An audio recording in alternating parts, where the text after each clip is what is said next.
Happy Teachers Day!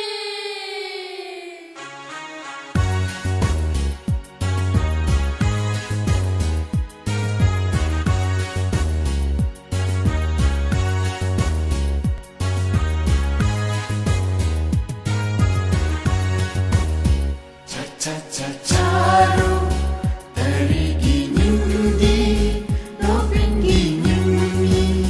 Cha-cha-cha-charu, tarigi nyudi, lopingi nyumi.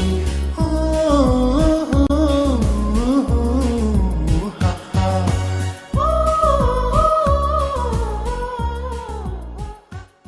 Kuzangpo and welcome to BBS. My name is Jigme Sherubling. It was a day today to reflect on various contributions made by hundreds and thousands of teachers all across the country. May the 2nd is celebrated as the National Teachers' Day, coinciding with the birth anniversary of His late Majesty 3rd Chogyal, who introduced modern education in the country. Today I'm joined by someone here who has worked in this profession for the last almost 30 years, the principal of Kuenga Higher Secondary School in Paro, Chogyal Tenzin. Thank you, sir, for joining us. Thank you for giving me this opportunity. Sir, this July you would have completed your 30 years in this profession. How do you reflect your journey in the last 30 years? Well, I've come a long way. I think the situation in those days when I started teaching and nowadays has completely changed. When I joined teaching in 1986, in those days we didn't have all the technology that exists now. Yes. And so even when you teach, anything we have to teach, we are dependent on whatever you have learned in your B.Ed course or in your teacher training course and in your institutions. And Yes. therefore, those days we didn't have any online resources to lean on to.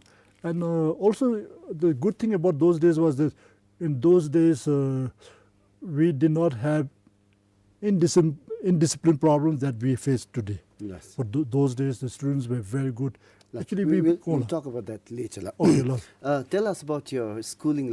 Where and how did you begin your schooling? I started my primary school days in Punakha, the Logadama Primary School. Yes. That was in the early 70s, and we used to carry our food stuff from home and go to school. Then we cook ourselves, and those days we didn't even have any footwear.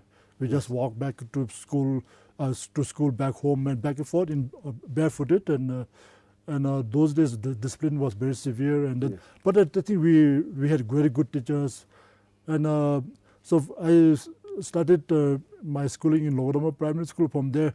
And then in 1973 May, the then Punakha Public School Yes. was established, and then we got admitted to Punakha Public School, and then I studied there for 7 years, and so those days it was very different life compared to school life. I mean, most of the facilities that children enjoy now were not there those days. They didn't exist Yes. in those days. So it was completely different. So actually now, even when we tell our children about those days, to them it's like a fairy tale. Yes. I think they cannot imagine that we went through such a life. But I think one good thing about it is that when we went through such hardships in the past, we were able to handle any hardships now.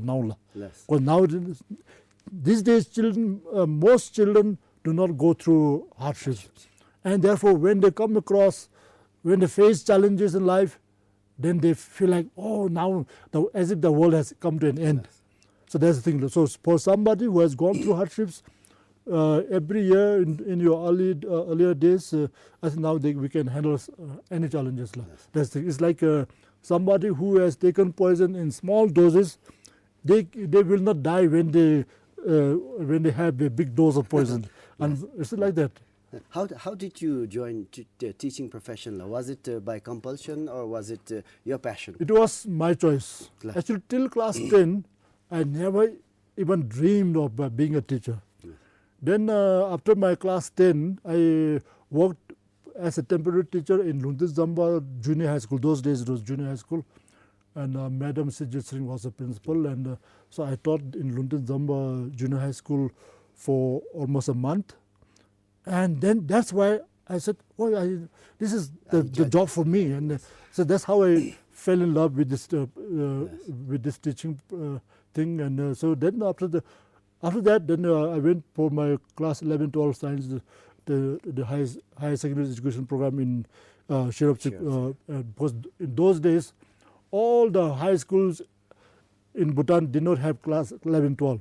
So all the students who finished class 10 to pursue their higher secondary school education in 11 and 12, we had to all converge to Sherubling. So that's why I did science there. Then after that, I said I would like to be a teacher. And so then the B.Ed course started in those days called NIE, National Institute of Education.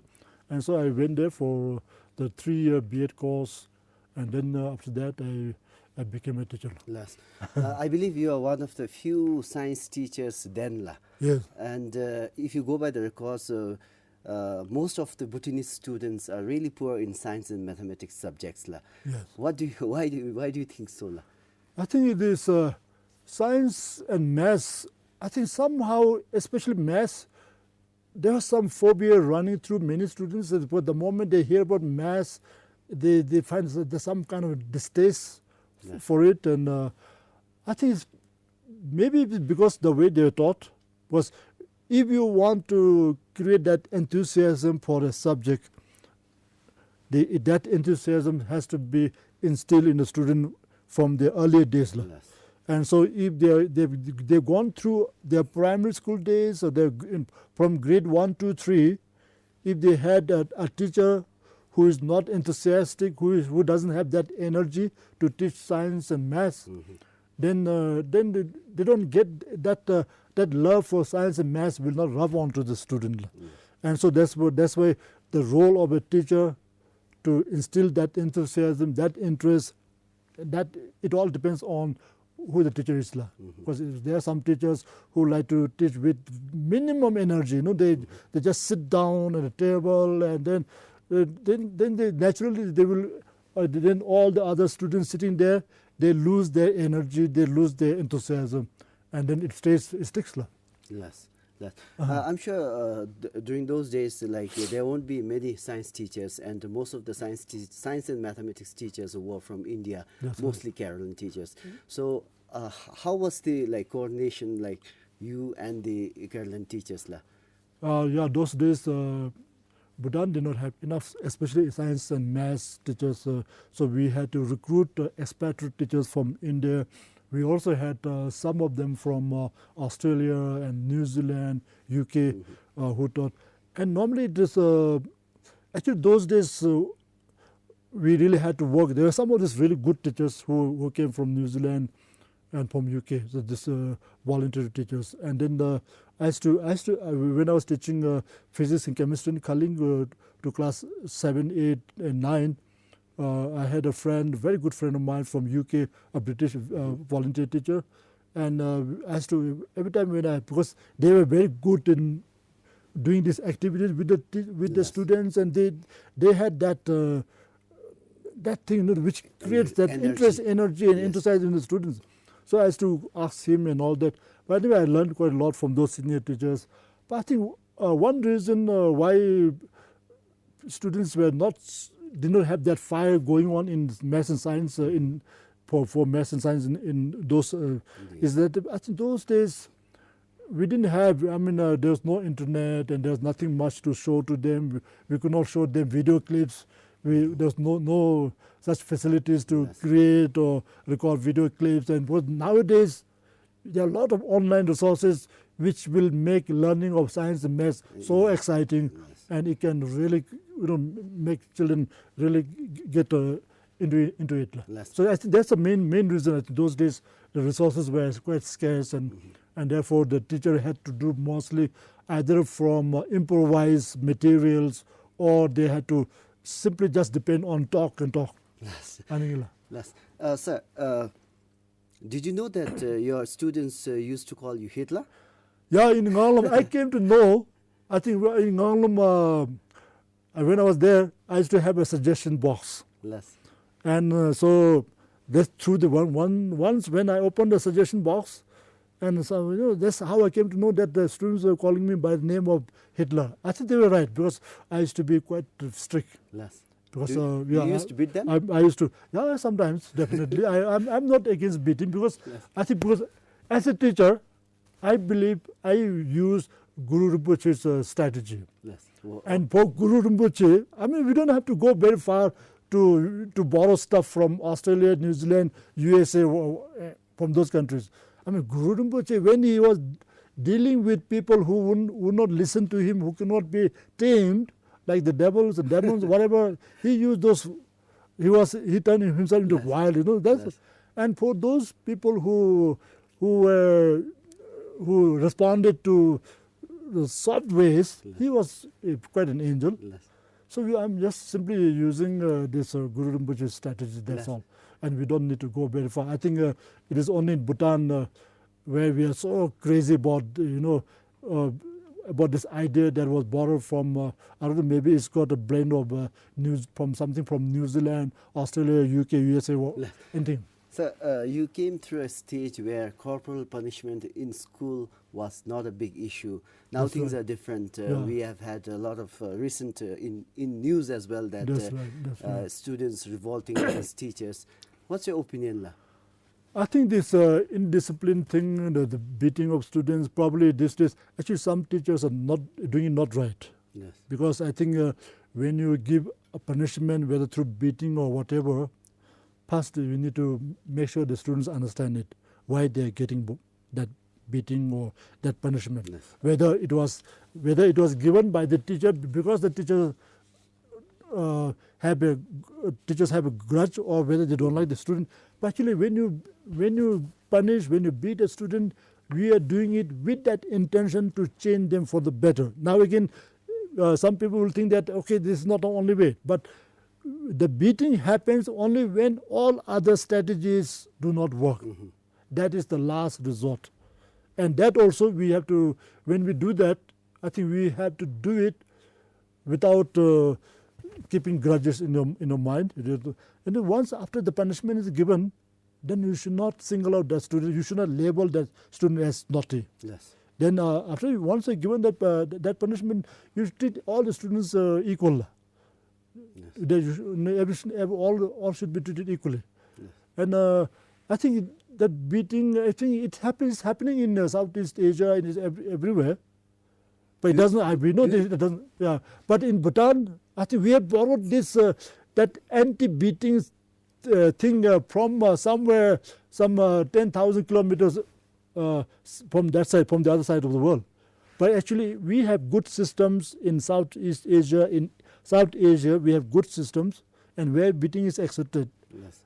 And but I think instead of us looking at those, we are bringing from outside, from way far. Some educationists argue that beating is not good for students, like it mentally disturbs them and it derails the whole learning system. No, actually, beating, when it comes to some teachers, beat the students in the wrong time. No. You don't beat a student in the, do you still in the beat class. Students? I do sometimes. Less. All the other strategies don't work. Less. And but you don't beat as in a class. Yeah. In a class, you have to relax it. Yes. Because if you become too over strict when you're as a teacher, then after some time the students will be inhibited to ask questions. Mm-hmm. But when you beat, that is when the severe indiscipline problem is there. If there are some students.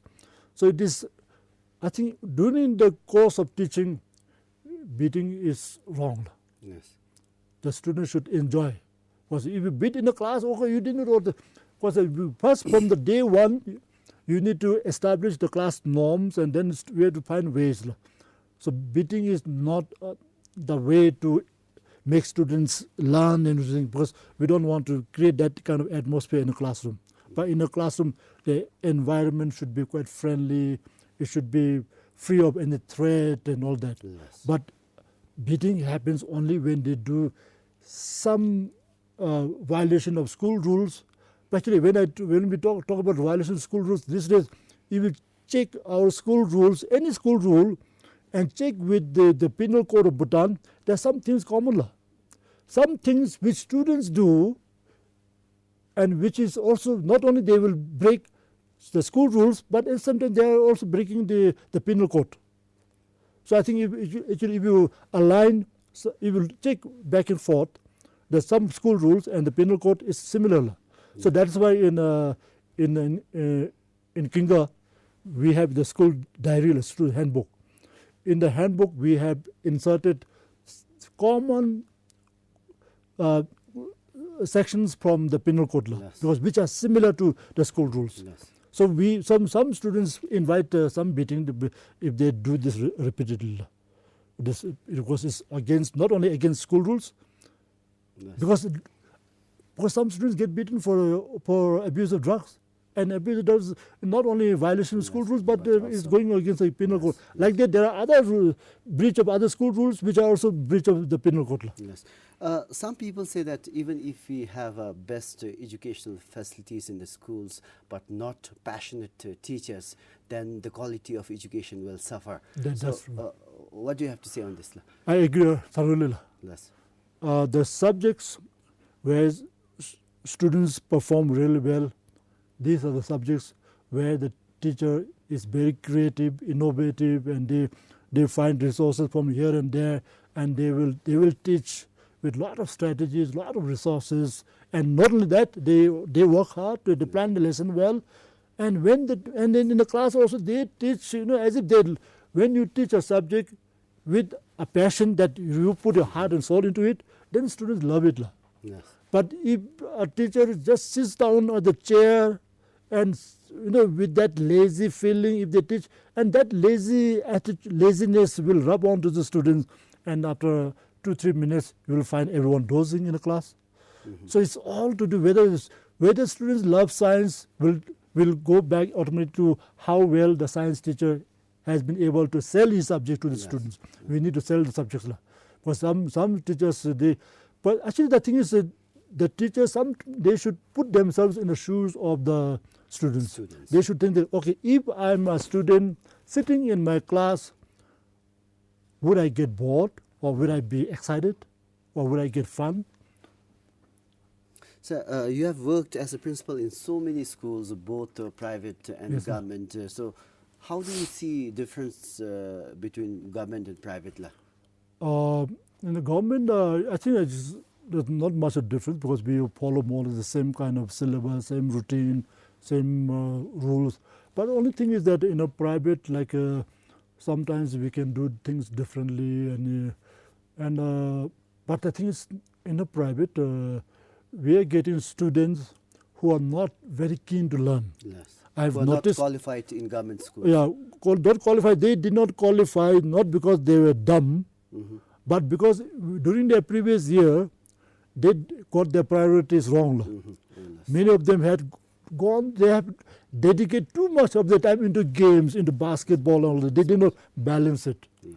And so they come to us with very low marks, and then when after in the class 12 board examination, BHSCC examination, we have to make sure that our students perform at a comparative level with students in the government school who are already with high marks.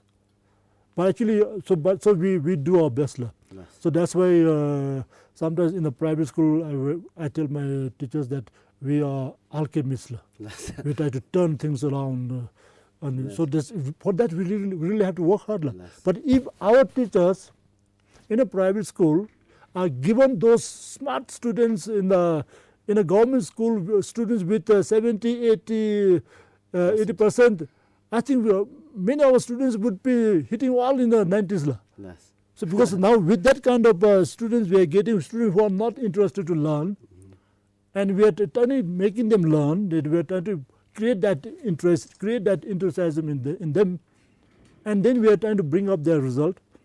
So actually, if the same set of teachers in a private school, if we work with the smart students in a government school, I think we can make a big difference. But already we are making a difference in our schools. So we are trying, and I think we have to be mindful that the parents who have entrusted their children into our care, they have paid so much, and so we need to have that accountability going high in us all the time. Yes. So we have to all the time we remind the teachers that okay, remember, the parents have put for them the fees they're paying is quite a fortune, and so therefore we need to work more. So that's why the teachers in the private school, they work more. So maybe they are being paid more also. That's not always true. Maybe in some cases. Some people say that quality of education over the years has really gone down. What do you have to say on this? I think I agree. You agree? Because I think somehow over the years, we got too many ingredients coming into that, what I call the education easy. Easy. Okay. So nowadays, the education has got many ingredients. Whether the scouting, the life skills, all this, so it's a long list. Yes. And so that's why the attention, the time that we have to teach is now divided. Too many activities are competing for the time of the teachers, time of the students. And so definitely education has gone down. But I know some people say that education quality has not gone down. There are some people who claim that we are still up there, but I don't think it's up there. We have come down, because the quality has definitely gone down. I think that kind of false impression we get is because it's like, if I give you an example, like for people who compete in high jumps, first, those days the high jump bar was at 7 feet, no? Yes.